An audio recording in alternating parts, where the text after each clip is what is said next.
Assalamualaikum warahmatullahi wabarakatuh.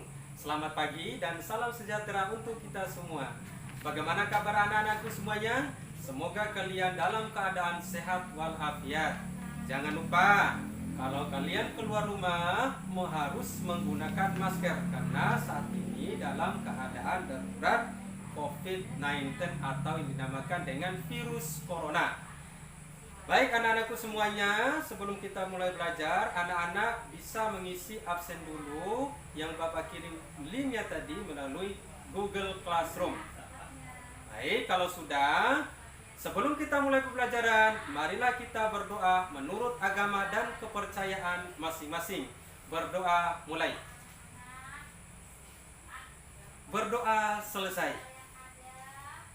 Anak-anakku semuanya, kemarin kita sudah belajar pembelajaran sebelumnya kita sudah membahas berkaitan dengan menentukan pokok-pokok informasi tentang wujud benda. Nah, hari ini kita akan membahas tema 3, benda di sekitarku, dan subtema 2, wujud benda di pembelajaran 2. Adapun tujuan pembelajaran ini yang pertama adalah mengenal wujud benda dalam kehidupan kita sehari-hari. Yang kedua, bagaimana kita mengenal permainan-permainan tradisional yang ada di sekitar kita. Dan yang terakhir adalah memahami pentingnya tolong menolong dalam kehidupan sehari-hari. Baik, kita mulai pembelajarannya anak-anakku. Kita bahas berkaitan dengan wujud benda. Setiap benda pasti memiliki wujud. Wujud benda itu ada berapa? Ada 3, yaitu apa saja? Yang pertama adalah apa? Benar sekali, yaitu padat. Yang kedua apa? Yang kedua adalah cair. Dan yang ketiga apa? Ayo, yang ketiga adalah gas. Anak-anakku semuanya, mari kita akan bahas satu-satu. Yang pertama adalah benda cair. Benda cair itu apa sih?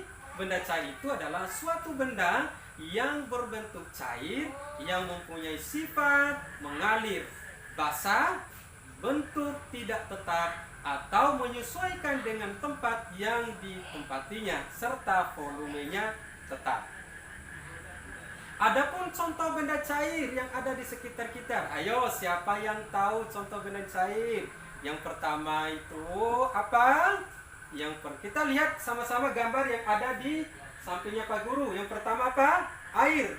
Yang kedua susu. Dan yang ketiga kecap. Yang keempat slime.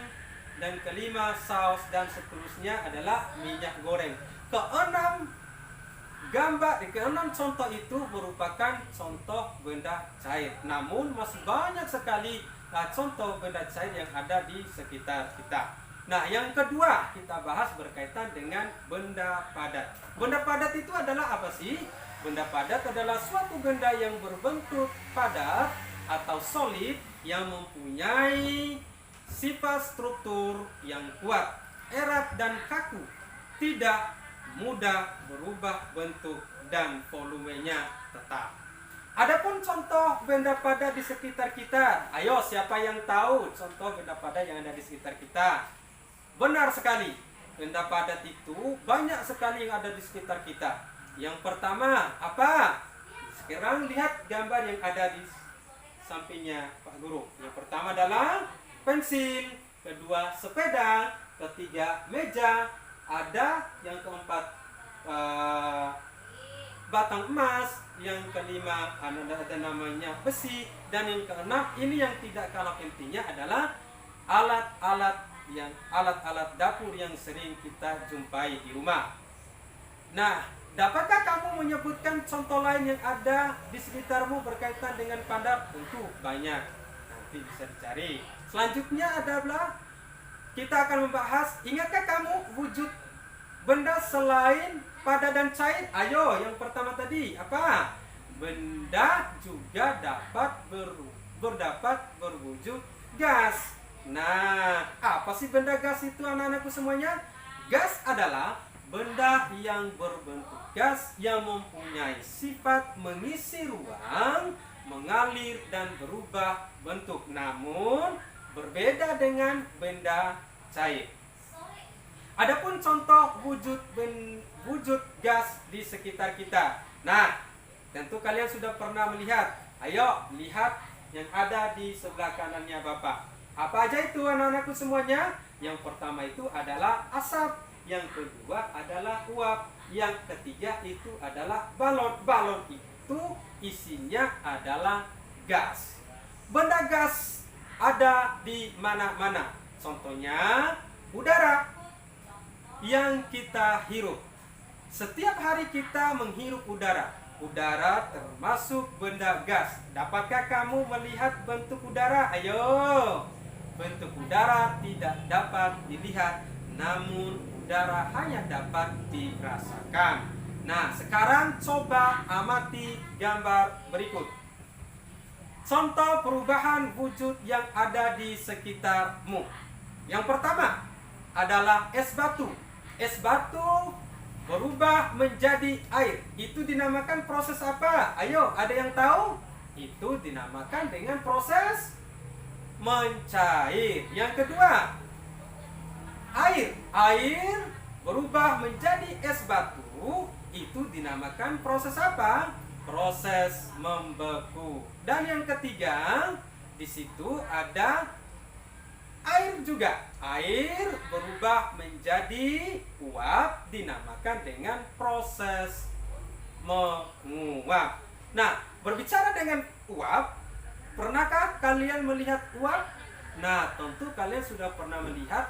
Siapa yang pernah membantu orang tua di rumah memasak atau pernah merebus air? Nah, ketika kalian membantu orang tua itu dinamakan apa? Dinamakan tolong menolong.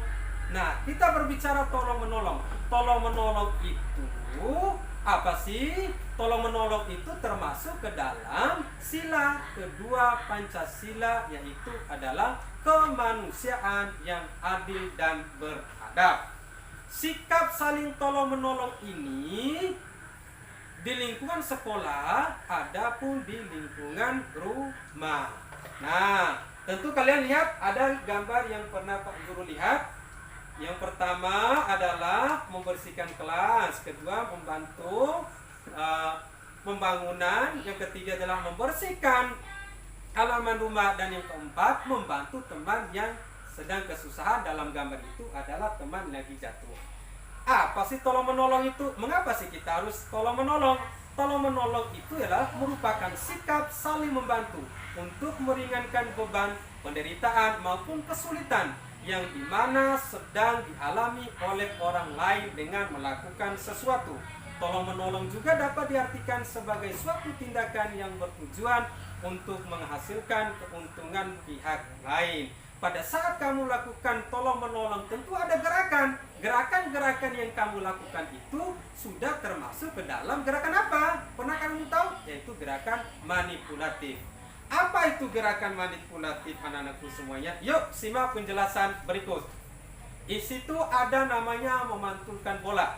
Yang kedua mengoper ataupun melempar. Dan yang ketiga adalah memukul ataupun melempar. Dari gambar di atas dapat disimpulkan, gerak dasar manipulatif merupakan gerakan yang dilakukan dengan menggunakan suatu alat atau objek. Contoh gerak manipulatif diantaranya adalah menangkap, melempar, menendang, memukul, memantul, dan sebagainya. Pada saat kamu melakukan gerakan manipulatif itu, yaitu ada juga namanya, pada saat kamu melakukan gerakan manipulatif tentu ada, pernah kamu melakukan gerakan manipulatif itu berkaitan dengan permainan tradisional. Pernahkah kamu memainkannya? Oke. Ada bermacam-macam permainan tradisional. Ada namanya enggrang. Ada namanya apa lagi? Yang kedua, lompat tali. Nah, permainan apa lagi yang ketiga? Permainan rangkualu. Ada namanya terakhir itu namanya gobak sodor. Nah, itulah yang kita bahas hari ini. Nah, sebelum kita tutup pembelajaran ini, anak-anakku semuanya, Pak Guru ingin tahu kalian berikan kesimpulan apa yang sudah kita pelajari hari ini. Ada yang tahu? Nah, kesimpulan kita adalah satu, wujud benda terdiri daripada cair dan gas. Proses membeku, mencair, menguap merupakan suatu perubahan wujud benda. Kita harus senantiasa saling tolong-menolong antara sesama. Jika ditolong di orang lain, maka kita harus berterima kasih kepadanya. Dan yang terakhir, memanfaat gerak manipulatif adalah meningkatkan kelincahan, kekuatan, daya tahan tubuh, dan ketangkasan. Nah, sekarang setelah kalian sudah tahu kesimpulannya, ayo mengerjakan soal yang sudah Pak Guru kirim. Pertama, tuliskan kalimat menggunakan kata dasar berikut. Kata dasarnya kayu, pertama, yang kedua besi. Dan yang soal kedua, buatlah laporan tulisan pengamalan sila, nilai-nilai Pancasila di lingkungan rumah. Dan yang ketiga, sebutkan 2 permainan tradisional lainnya yang kamu ketahui. Hasil pekerjaan difoto lalu dikirim ke Google Classroom. Baik, terima kasih dan selamat mengerjakan. Jangan lupa selalu menjaga kesehatan. Jadi cukup sekian pembelajaran kita hari ini. Saya akhiri. Billahi taufiq wal hidayah. Wassalamualaikum warahmatullahi wabarakatuh.